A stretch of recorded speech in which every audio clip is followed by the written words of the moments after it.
नमस्कार मंडळी या देशाचे मुख्यमंत्री फडणवीस साहेब, गृहमंत्री असणारे फडणवीस साहेब आणि अर्थमंत्री असणारे फडणवीस साहेब या नेत्यासारखा कोणताही नेता आपल्याला पाहायला मिळणार नाही. या महाराष्ट्राचं आणि या देशाचं जर हित कोणी जोपासत असेल तर ते फक्त मुख्यमंत्री फडणवीस साहेब. म्हणजे असा माणूस आपल्याला पाहून सुद्धा मिळणार नाही. आतापर्यंत 75 वर्षात काँग्रेसच्या काळात सुद्धा आपल्याला पाहायला मिळालं नाही आणि या 10 वर्षात सुद्धा मुख्यमंत्री फडणवीस साहेब यांच्यासारखा व्यक्ती आपल्याला पाहायला मिळाला नाही. आता ज्या पद्धतीने मुख्यमंत्री फडणवीस यांनी काम केलं, हे काम खूप महत्वाचं होतं. हे काम आतापर्यंत कधीही झालं नव्हतं.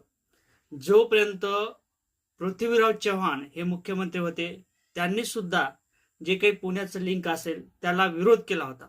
ते करायचं नाही असं सांगितलं होतं. कारण तर त्या ठिकाणी मोठा धोका आहे असं पृथ्वीराज चव्हाण साहेबांचं म्हणणं होतं.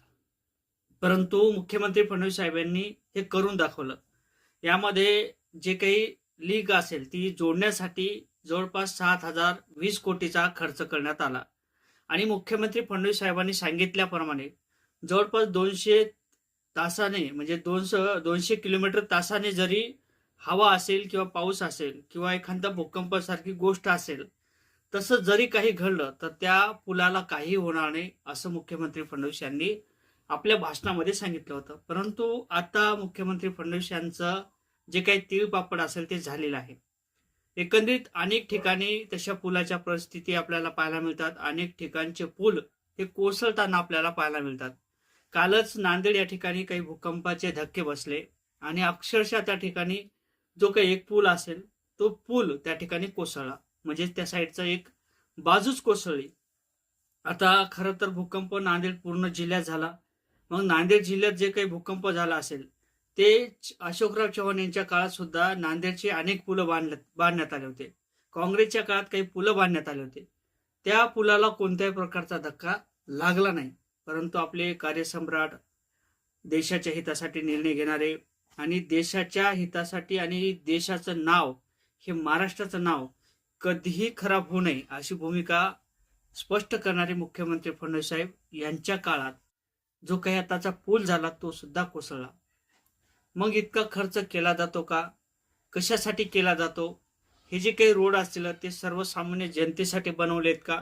किंवा एखादा टेंडर घेणारा व्यक्ती असेल, ठेकेदार असेल, त्याच्या कमिशन काढण्यासाठी किंवा ती टक्केवारी काढण्यासाठी हे कॉन्ट्रॅक्ट दिले जातात का? असे अनेक प्रश्न आहेत. परंतु या विषयावरती बोलायला जमणार नाही. कारण तर मुख्यमंत्री फडणवीस यांनी सांगितलेलं आहे, जर माझं नाव खराब करायचं झालं किंवा माझ्या नावावरती काही बोलायचं झालं आणि माझं नाव जरी खराब करायचं झालं तुम्हाला तर तुम्ही करू शकता. परंतु देशाचं आणि महाराष्ट्राचं नाव खराब होता कामा नये. म्हणजेच फडणवीस साहेब हा देश आहेत. फडणवीस साहेब हा या ठिकाणचं जे काही राज्य बघतात ते या ठिकाणचे राजे आहेत आणि महाराष्ट्राचं नाव मुख्यमंत्री फडणवीस यांचं घेतल्यानंतर कुठेतरी या महाराष्ट्राचं नाव खराब होते. असे अनेक प्रश्न आहेत. कारण तर असे काही गोष्टी केल्या किंवा मीडियाच्या माध्यमातून जरी तुम्ही विचारल्या, न्यायाच्या बाजूने जर तुम्ही तशी मांडणी केली तर तुमच्यावरती केसेस दाखल होऊ शकतात. तुमचं चॅनल असेल ते डिलीट होऊ शकते किंवा तुम्हाला जेलमध्ये सुद्धा टाकल्या जाऊ शकते. परंतु मुख्यमंत्री फडणवीस यांच्याकडे जे काही गृहमंत्री पद असेल ते योग्य त्यांचा फायदा घेत आहेत, योग्य निर्णय घेत आहेत. म्हणून मुख्यमंत्री फडणवीस साहेबांना कोणत्याही प्रकारचं टोल करता कामा नाही. नक्कीच मुख्यमंत्री फडणवीस साहेब हे योग्य आहेत का आणि मुख्यमंत्री फडणवीस साहेब म्हणजे देश आहेत का? कमेंट करायला विसरू नका. जय शिवराय.